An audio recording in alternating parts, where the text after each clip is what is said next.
Vamos orar. Senhor Deus, Pai amado, Pai de infinita bondade, te agradecemos, Pai, pela oportunidade de estarmos aqui reunidos, pela oportunidade, ó Pai, de abrir a Tua palavra, oportunidade do Senhor falar conosco, nos trazer uma mensagem, ó Pai.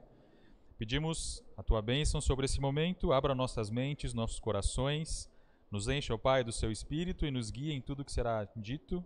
Que o Senhor possa abençoar todos os comentários, tudo que será falado aqui, ó Pai, que o Senhor possa nos guiar e que seja tudo de acordo com a Tua vontade. Nos ensina, nos ajuda a crescer, ó Pai, que possamos a cada dia nos aproximar mais do Senhor, nos aproximar, ó Pai, da Tua graça, vencer, ó Pai, o pecado e cada vez mais, ó Pai, nos aproximarmos do que o Senhor tem preparado para cada um de nós. Em nome de Jesus, nosso Senhor e Salvador, é que oramos. Amém. Bom, vamos lá, o horário já está até um pouco avançado, vou ter que começar correndo já hoje. Temos bastante coisa para falar e eu vou querer... tem alguém com microfone? Tem? Tá, então hoje eu vou fazer várias perguntas para a gente pensar junto e eu vou precisar da participação de vocês, tá? A gente não teve aula na semana passada, então vou fazer uma revisão bem rápida do que a gente falou nas aulas anteriores. Na primeira aula, a gente focou mais na questão das armas de Satanás. Então nós falamos um pouco que Satanás não quer que nós cresçamos espiritualmente. Por que ele não quer que a gente cresça? Porque quanto menos a gente cresce, mais poder ele tem sobre a gente. Quanto mais longe nós estamos do Senhor, mais longe nós estamos do Pai, maior influência Satanás tem sobre nós. Por isso ele faz de tudo para nos afastar de Deus. Por que ele nos afasta de Deus? Porque a principal recurso que nós temos para crescer espiritualmente é justamente o relacionamento com o Pai. Quanto mais próximos do Pai, mais nós crescemos. Então Satanás quer nos afastar. E para isso ele tem o pecado, né? O pecado nos afasta do Pai. E ele tem algumas armas que ele usa. Na aula 1 nós fizemos uma comparação, um paralelo entre o pecado, a tentação que aconteceu lá no Jardim do Éden com Eva, e a tentação de Jesus. E a gente percebe que Satanás usa as mesmas armas. E que essas armas, elas estão dentro de nós mesmos. Satanás não usa nada sobrenatural, ele usa a nossa própria carne, nosso próprio desejo, nossa própria vontade, o nosso próprio ego. E são essas armas que Satanás usa para poder nos destruir e nos afastar do Pai. E a gente percebe que o campo de batalha que ele usa é exatamente o nosso interior. É aqui dentro que nós travamos as nossas lutas, né? E principalmente quando que essas armas têm maior efeito? Quando nós estamos sozinhos. Eva estava sozinho, Jesus estava sozinho, isolado. É aí que Satanás tem mais influência sobre nós. Está aí também a importância da comunhão. Então, esse foi um resumo da aula 1. Na segunda aula nós falamos um pouco sobre... A gente comparou, né? Por que Jesus conseguiu vencer o pecado e Eva não? E a gente falou um pouco sobre a graça e sobre os recursos que nós temos para vencer o pecado. E a gente se aprofundou um pouco na questão da graça e na questão da transformação, mostrando que hoje nós temos acesso a todos os recursos que nos ajudam a vencer o pecado. Então, a graça, ela limpa o nosso pecado, mas ela também traz recursos, proximidade com o Pai, ela nos traz um acesso ao trono da graça, que nos auxilia e que nos dá através da misericórdia e do auxílio que nós temos pela graça, nós conseguimos lutar e vencer o pecado. Mas não é o trono da graça que se achega a nós, né? Somos nós que nos achegamos ao trono da graça. Então hoje nós vamos falar um pouco sobre esse processo.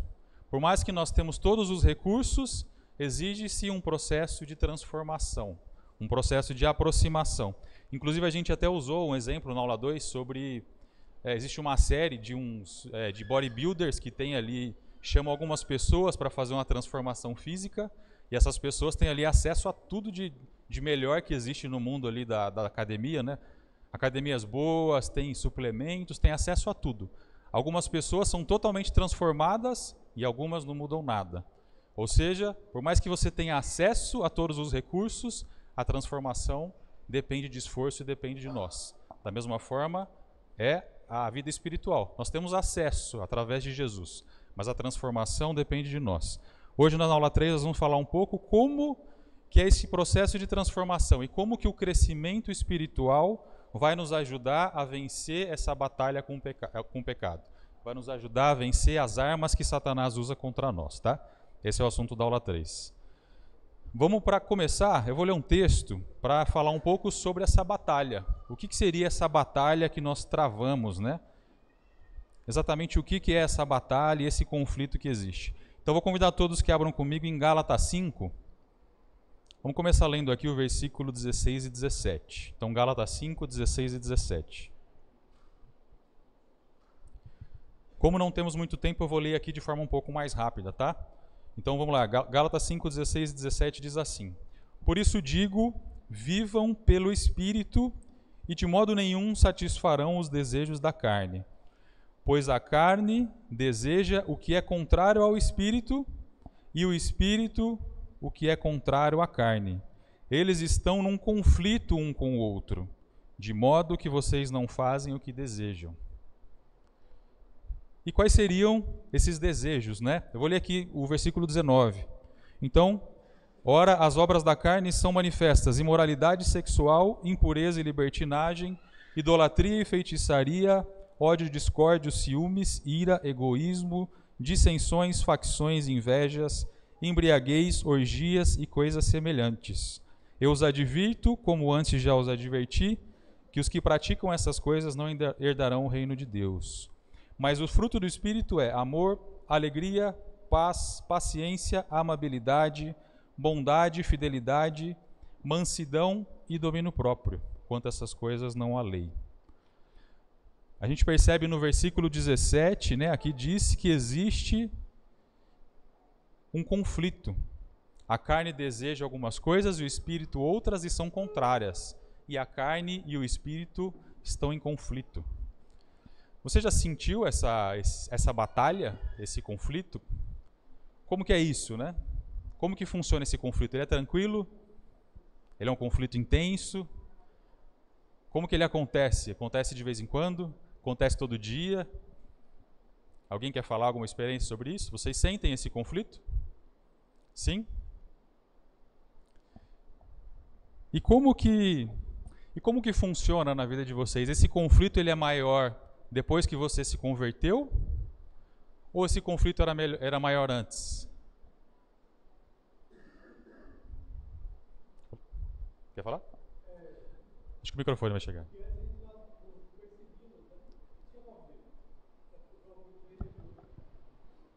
Quer falar no microfone? Está dizendo que antes, eu pelo menos não percebia conflito nenhum, para mim estava tudo bem. A gente percebe depois, né? O conflito é grande. Então, este conflito que está falando aqui no livro de Gálatas, a gente percebe principalmente depois que a gente se converte, certo? Por que a gente percebe depois? Porque antes a gente fazia as coisas da carne e não existia essa voz interior que nos acusava sobre isso, certo? Foi falado inclusive na mensagem hoje, né? Quando a gente se converte, nós passamos a ser templo do Espírito Santo.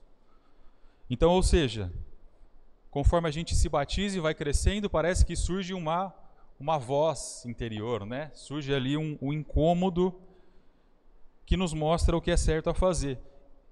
Efésios 2 fala isso, né? Que nós estávamos mortos espiritualmente, estávamos mortos por causa dos nossos pecados e ganhamos vida juntamente com Cristo. Essa morte, essa vida é uma morte espiritual e uma vida espiritual, ou seja, o nosso espírito é vivificado, agora existe um espírito vivo dentro de nós. Como existe um espírito, ele agora tem um conflito com a nossa carne, certo? Então, cria-se um conflito a partir do momento que a gente se converte. Um conflito entre o que a carne deseja e o que o espírito deseja.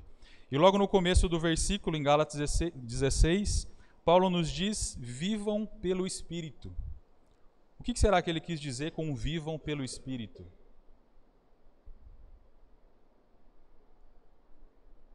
Alguém quer comentar? Está com o microfone? Quer comentar?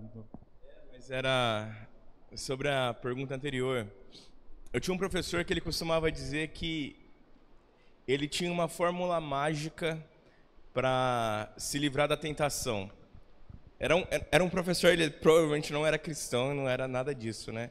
Mas a fórmula mágica dele era o seguinte, era só ceder à tentação que logo passava.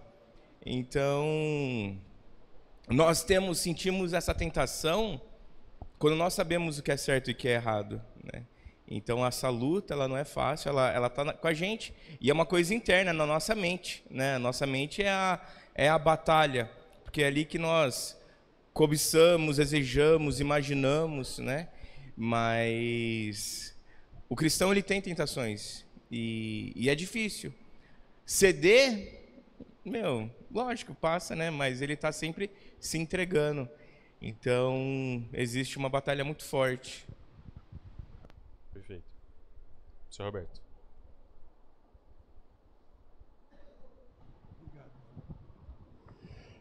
Tem um versículo na palavra, eu tive esses dias lendo o livro de Tiago, e ele fala, resistir ao diabo e ele fugirá. Perfeito. Realmente, ele é covarde, ele é sujo. E a hora que você resiste, ele realmente... Mas tem algumas coisas que o pecado, ele tem um gosto de néctar, sabe? Como até hoje na pregação nós ouvimos aí que nós somos templo do Espírito Santo, sabe? Mas tem hora que a gente não quer resistir ao pecado. Às vezes até a gente faz alguma coisa que... A gente não, eu faço alguma coisa que não é nada agradável, sabe? A palavra do Senhor. Mas como é gratificante a hora que você resiste ele, e ele, por ser sujo, covarde, ele vai embora mesmo. Mas, sabe, só para concluir, que tem hora que a gente até se sente aquela coisa de falar, não, mas como é gratificante você enfrentar ele e realmente o que está escrito na palavra é verdade. Resistir ele porque ele é danadinho. Amém. Muito obrigado, viu, Felipe? Obrigado pelo comentário, senhor Roberto. Eu vou até segurar esse comentário, nós vamos falar um pouco sobre essa questão da resistência mais para o fim da aula, tá? É um comentário muito bom. A gente falou isso um pouco nas últimas aulas também, né? O pecado, ele chega ali de mansinho, né? Parece uma coisa inofensiva, como se fosse um gatinho que depois se torna um leão e pode matar a gente. Então, é exatamente o que você trouxe, né? Exatamente por isso que existe esse conflito. O pecado, ele, aos olhos, a carne, ele é agradável. Então, a gente olha, a gente deseja, mas nós temos aqui que passar por um processo onde nós vamos começar a viver pelo Espírito. É isso que o versículo nos remete aqui, né? Então, vivam pelo Espírito. O que seria esse viver pelo Espírito? Alguém quer falar? Se não, então vamos para o próximo versículo, que o próximo versículo vai nos ajudar, tá? Vamos abrir em Romanos? Romanos também tem alguns capítulos que nos falam bastante sobre esse conflito entre a carne e o Espírito. Vamos abrir em Romanos 8, que vai nos trazer uma ideia um pouco mais clara do que Paulo está querendo nos dizer por viver pelo Espírito. Romanos 8, eu vou ler aqui o versículo 5 e 6.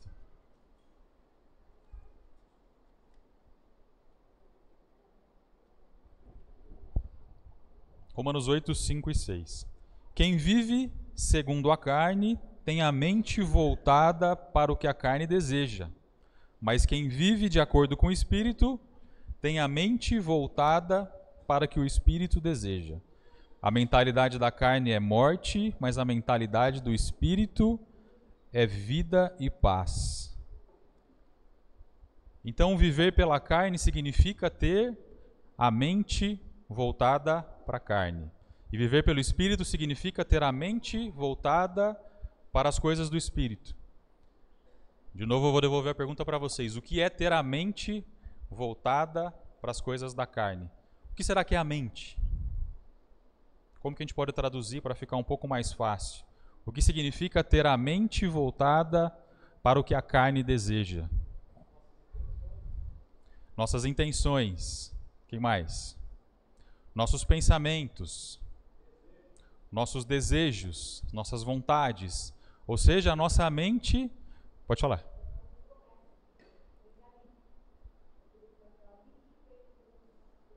De onde, como se fossem os nossos pensamentos, né? De onde começa tudo. Então, nossos pensamentos, nossos desejos, nossas vontades Tem algumas versões que trazem a mente como alma. Então a nossa alma, tudo isso, quando eu tenho meus pensamentos, as minhas vontades, os meus desejos voltado para as coisas da carne, significa que eu estou vivendo pela carne.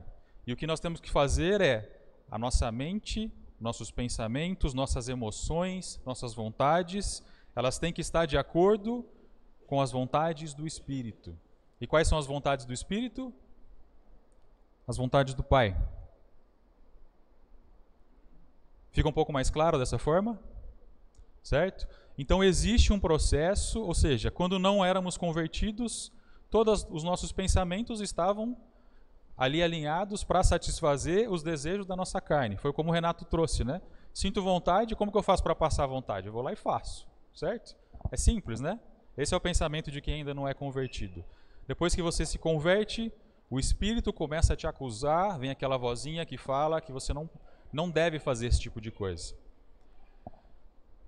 E é aqui que existe um processo de renovação. Vocês já ouviram falar sobre renovação da mente? Quando a gente pensa em renovação da mente, automaticamente vem um versículo na nossa cabeça, né? Romanos 12, eu vou ler aqui, não precisam abrir se não quiserem, mas Romanos 12, 2, um versículo bastante conhecido, fala que a gente não deve se amoldar ao padrão deste mundo, mas nos transformar pela renovação da nossa mente. Qual que é o padrão do mundo? Viver pela carne. Nós temos que renovar a nossa mente para que não vivamos mais pela carne, mas passamos a viver pelo Espírito. Que significa que os nossos pensamentos, nossos desejos e emoções têm que estar alinhados com as vontades do Espírito. E por que que quando eu cresço, por que que quando eu transformo a minha vida, isso me ajuda a vencer a batalha com o pecado? Eu deixo de viver segundo a carne, eu passo a viver segundo o Espírito, e eu passo a ter uma mente voltada para aquilo que o Espírito deseja. Ou seja, eu começo a estar mais alinhado com o que o Espírito deseja. O versículo ali em Romanos 12 fala que quando a gente transforma a nossa mente, a gente começa a experimentar a boa, agradável e perfeita vontade de Deus. Ou seja, nós começamos a estar mais alinhados com a vontade do Pai e começamos a experimentar isso e ver como é boa, perfeita e agradável a vontade de Deus. Certo? Está claro até aqui? Alguém quer fazer algum comentário? Podemos avançar. Certo, então ficou claro até aqui. O que a gente precisa fazer, né? Na teoria é isso que a gente precisa fazer, mas o que acontece quando a gente tenta fazer essa transformação da mente? Como que a carne se comporta? Será que ela aceita tranquilamente que a partir de um determinado momento a gente começa a negar tudo que a carne quer, né? A carne começa a ser subjugada, negada, ela começa a ser dominada. E isso é ruim, a carne é ruim para a carne, né? E a carne fica incomodada com isso. Mas como é que eu faço para conseguir vencer isso? Como que eu tenho que agir para conseguir vencer essa batalha? Porque a carne vai batalhar de volta. A gente quer fazer as coisas do Espírito, mas a carne vai lutar contra. Como que eu venço? Vamos abrir em Efésios 4. Essa é uma passagem também bastante conhecida, mas eu entendo que ela pode ser bem aplicada para nos ajudar a vencer essa luta contra a carne. Então, Efésios 4, a partir do versículo 22.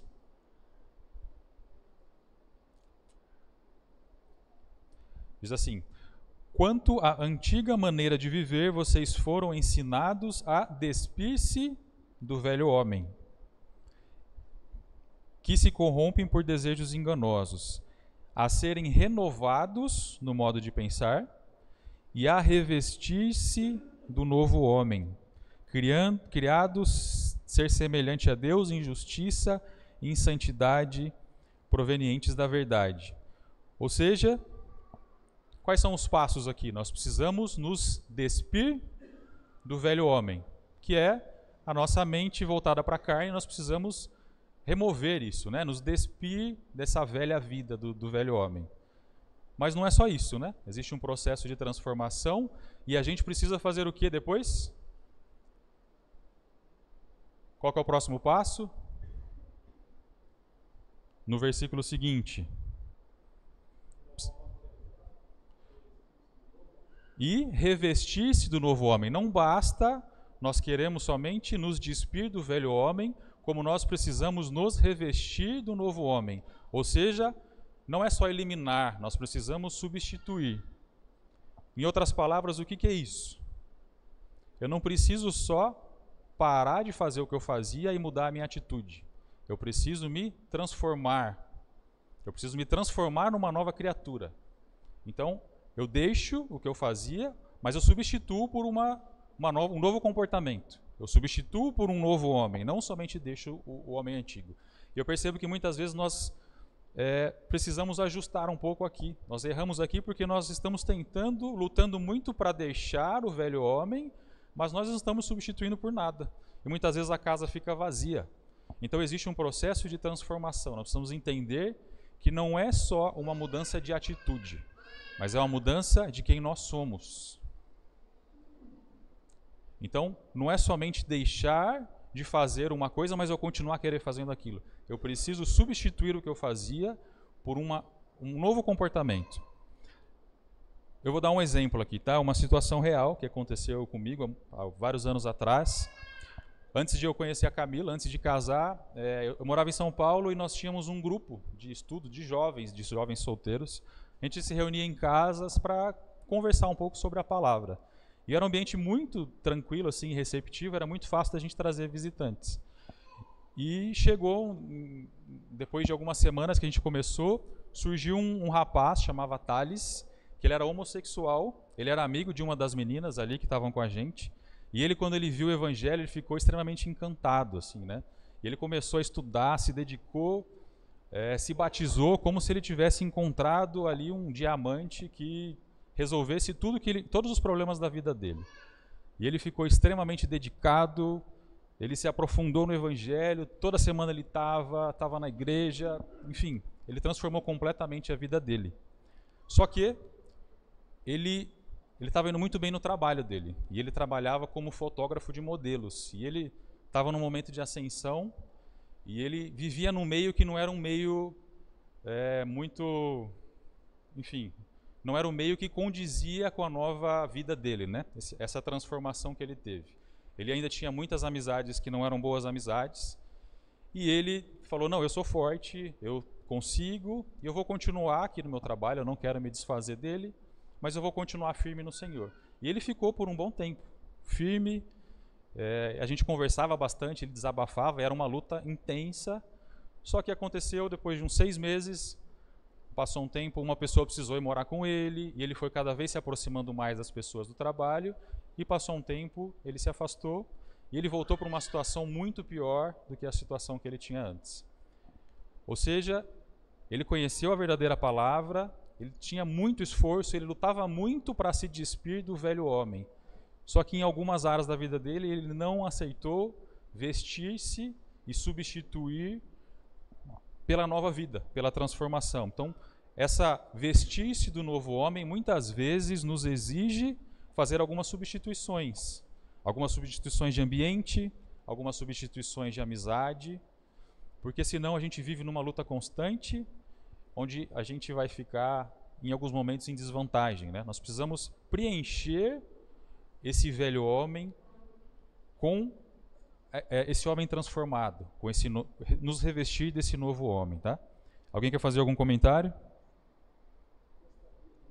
Acho que primeiro Adonias, depois o Sr. Roberto. Então, essa é um princípio que realmente a gente precisa valorizar mais, né? Veja que grupos de autoajuda, às vezes valoriza isso mais do que a igreja, né? Por exemplo, os grupos de 12 Passos, de Alcoólicos Anônimos, de narcóticos, etc. Quando eles chegam a um certo estágio que eles já conseguem lidar com as tentações da dependência química, um dos passos agora você vai apadrinhar outra pessoa, e agora você não vai somente fugir da tentação, mas você agora vai ajudar outras pessoas a fazer isso também. Porque enquanto você está cuidando dos outros, você também está cuidando de você, né? E esse é um princípio que é válido porque é uma verdade, não importa se está lá ou onde está, é verdade, Deus é verdade, né? Então, assim, alguém me amou, alguém dedicou o tempo, alguém dedicou o dinheiro, alguém dedicou as orações, alguém criou expectativas e me levou a Cristo. E agora eu preciso fugir dessa vida carnal e viver em espírito, mas eu preciso também fazer isso com outras pessoas, né? Porque quando eu estou agora, já que isso foi bom para mim, me trouxe salvação, então em gratidão a isso, eu também agora vou falar do Evangelho para o meu vizinho, para o meu colega de trabalho, e eu vou me dedicar às coisas de Deus, de forma que eu consiga propagar aquilo que chegou até mim. Parece que esse elo não seja quebrado, né? Então isso também eu entendo que é uma forma, né, que nós temos de não só deixar o passado, mas também se revestir, né, daquilo que é de Deus, que é aquilo que Ele propôs para cada um de nós. Muito bom. Obrigado. Muito bom, perfeito. O senhor Roberto tinha levantado a mão.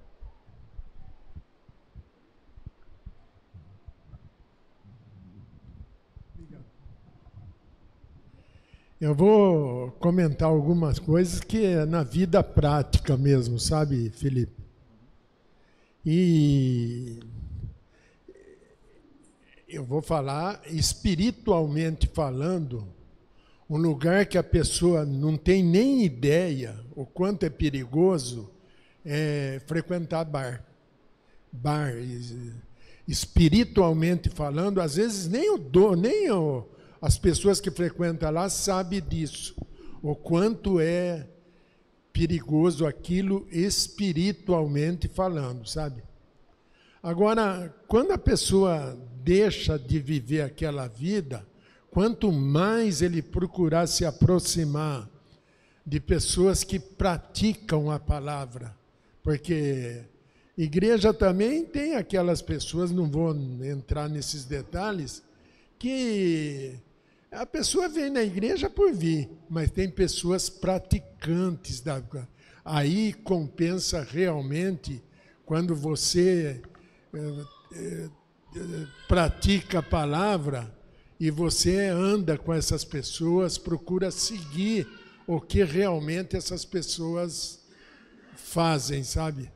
Porque como é gratificante, só para concluir, você está junto com a palavra, com as pessoas que praticam a palavra. Muito obrigado. Muito bom.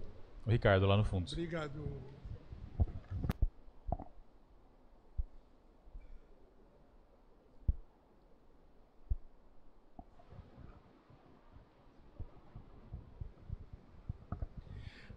Uma coisa que eu vejo dessa passagem, também tem em Colossenses, né? Ele fala sobre, primeiro você tem que despir-se, né? Você já falou sobre isso. É necessário a gente eliminar muitas coisas da nossa vida antes e aí depois colocar as coisas de Cristo. Um grande erro que e muitos cristãos podem cair nesse erro, eu começo a colocar as coisas cristãs em cima de uma roupa que eu estava usando antes, né? Eu não me dispo da natureza humana. Eu vivo a natureza humana, mas aí eu copio os trejeitos cristãos. O linguajar, carregar a Bíblia por aí, decorar alguns versículos, mas eu não trato o que acontece dentro de mim. Isso é um grande erro, um grande perigo que temos. Temos que diariamente eliminar a nossa natureza humana, trabalhar essa natureza humana, essa listinha aí que a gente viu em Gálatas, né? Tem coisa ali que a gente faz vez ou outra, né? E a gente ficar atento a não praticar essas coisas, essas obras da carne, e começar a praticar o fruto, né? Fazer com que o Espírito se ressalte sobre nossa natureza. Então a gente só tem que tomar esse cuidado, e primeiro largar as coisas antigas, né? Às vezes a gente gosta de ficar com elas ainda. Muito bom. Eu acho que um cuidado, né, que a gente tem que tomar é que muitas vezes a gente acha que essa transformação ela está ligada somente às nossas atitudes. Então a gente quer escolher as atitudes que a gente quer trocar, né? Então eu vou melhorar aqui, mas essa aqui eu vou manter um pouquinho, né? Porque essa aqui eu gosto mais. E, na verdade, essa transformação para o novo homem não é uma mudança de atitudes, é uma mudança de pessoa. Então, o que eu tenho que trocar não é o que eu faço, mas sim quem eu sou. A partir do momento que eu troco quem eu sou, eu vou desprezar aquilo que eu fazia. Então, eu preciso trocar, a gente viu nos versículos anteriores, né? Eu preciso renovar a minha forma de pensar. O meu pensamento não tem como estar ao mesmo tempo alinhado com o pecado e com o espírito, com a carne e com o espírito. A minha mente, ela tem que estar tentando fazer uma das duas. Se eu estou com uma mente que quer fazer de vez em quando o espírito, de vez em quando a carne, não funciona. A nossa mente tem que estar alinhada e focada ou na carne ou no espírito. E aí é um processo, né? A gente está crescendo espiritualmente e naturalmente, uma vez ou outra, a gente realmente tropeça. A Bíblia fala sobre isso. Mas quando a gente tropeça, nós temos um advogado junto ao Pai, que é Jesus. Tá? Então, o importante é a gente entender que se despir do velho homem e se revestir do novo, não é para mudar algumas atitudes, é para mudar o homem por completo, né? É mudar a nossa forma de pensar, a nossa mente. Bom dia. Felipe, sobre esse assunto, há uns 14, 15 anos atrás, por exemplo, eu tinha uma banda sertaneja, né? Fazia parte de um grupo sertanejo na Bahia. E na época, os integrantes da banda eram tudo jovem de 17 anos, o mais velho tinha 18 anos na época. E eu e alguns colegas meus na época tivemos a oportunidade de conhecer a palavra de Deus, né? Eu já estava casado com o Ney, bem novo ainda. E inclusive um tio meu também, né? E isso a gente acabou com o grupo, acabamos tudo, né? Foi uma história bem... Eu comecei a frequentar a denominação na época, tive a proximidade da palavra de Deus, e uma das coisas que eu tive que mudar radicalmente e esquecer foi a questão do instrumento. Não que o problema estava no instrumento, que os colegas meus, por exemplo, meu tio, eles desviaram, não quiseram mais de um tempo depois, porque eles falaram, não, acho que nós vai estar com o instrumento, não vai ter problema, né? A gente vai estar praticando como um hobby.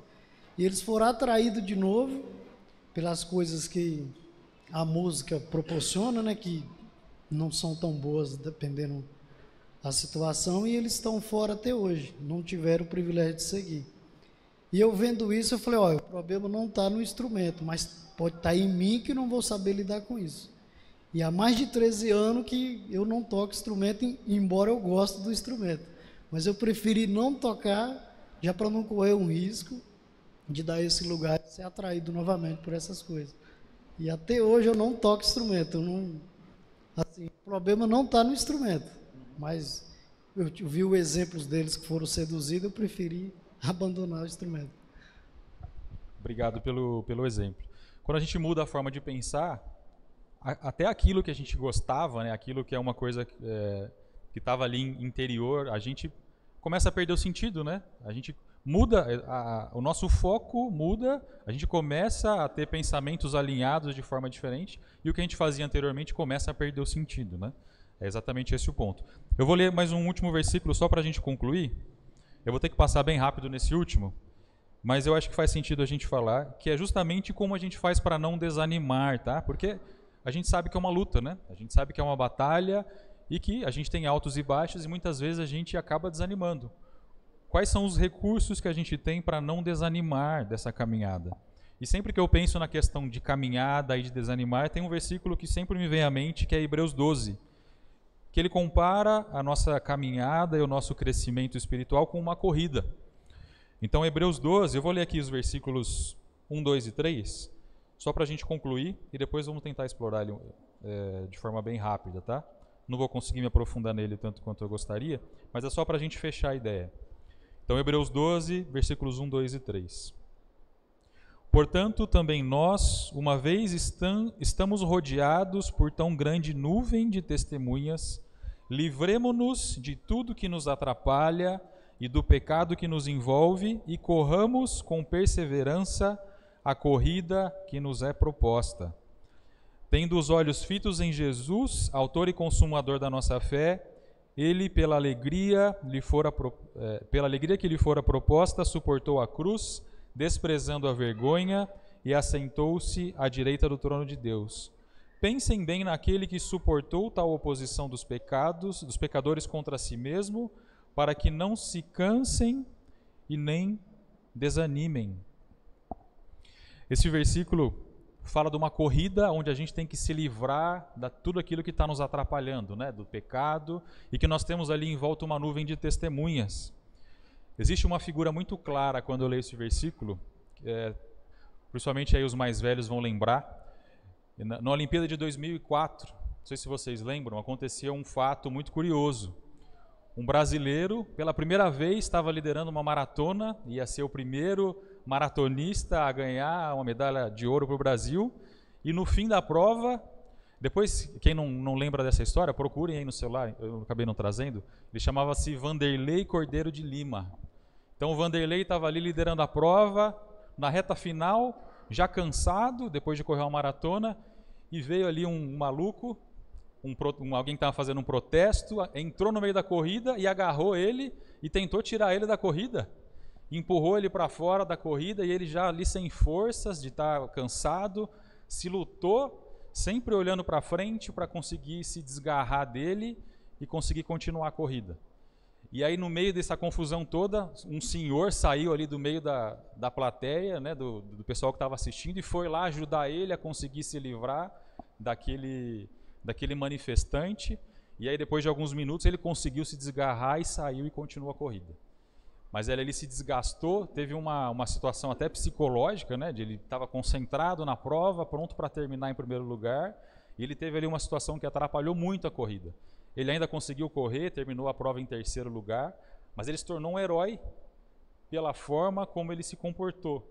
Focado 100% na corrida, não tirou nenhum tipo de satisfação, se desgarrou daquilo que estava segurando ele, e focado na corrida e na chegada, ele conseguiu chegar, ganhou a medalha de bronze, depois ganhou algumas outras medalhas ali de mérito.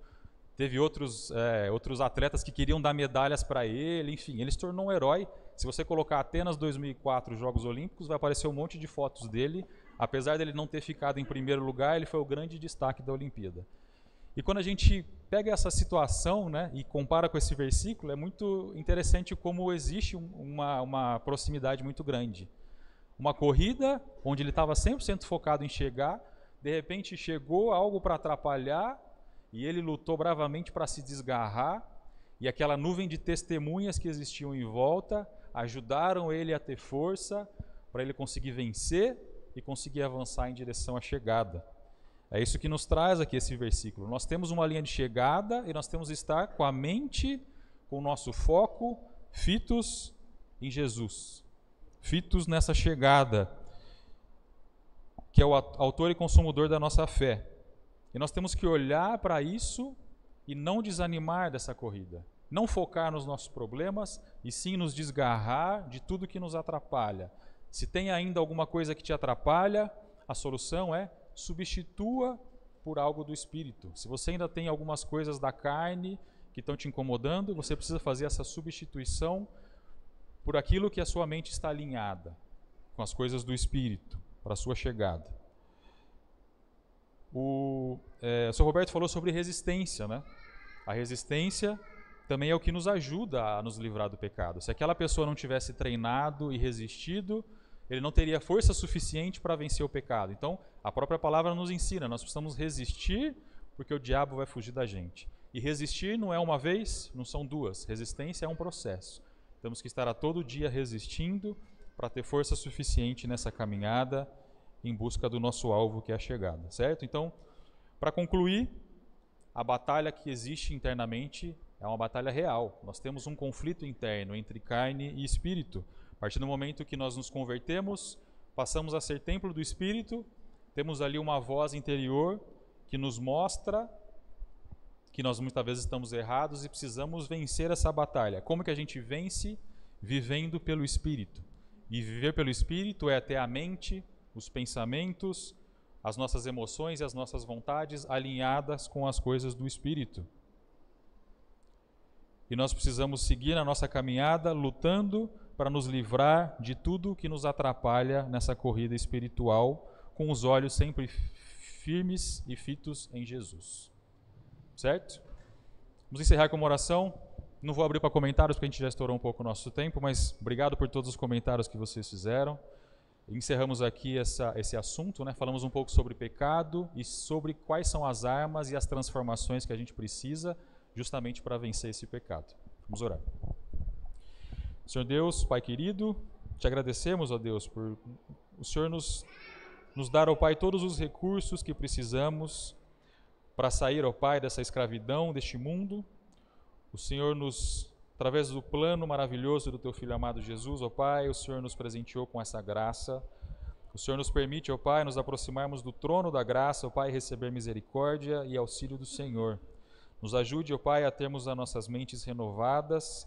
Nos ajude, ó Pai, a alinhar nossos pensamentos, nossos desejos, nossas vontades com os desejos do Espírito, ó Pai. Que possamos pensar da forma como o Senhor pensa, agir da forma como o Senhor age, Pai. Que o Senhor possa estar preenchendo nossos corações e se ainda temos algumas áreas, ó Pai, das nossas vidas que precisam ser corrigidas, ó Pai, nos ajude a substituir tudo isso de ruim que carregamos por frutos do Espírito, preencher com o Senhor, preencher com a Tua Palavra, que possamos estar cada vez mais próximos do Senhor e nos ajudando uns aos outros, ó Pai, como uma nuvem de testemunhas, possamos nos ajudar, nos incentivar para seguir firmes nessa corrida.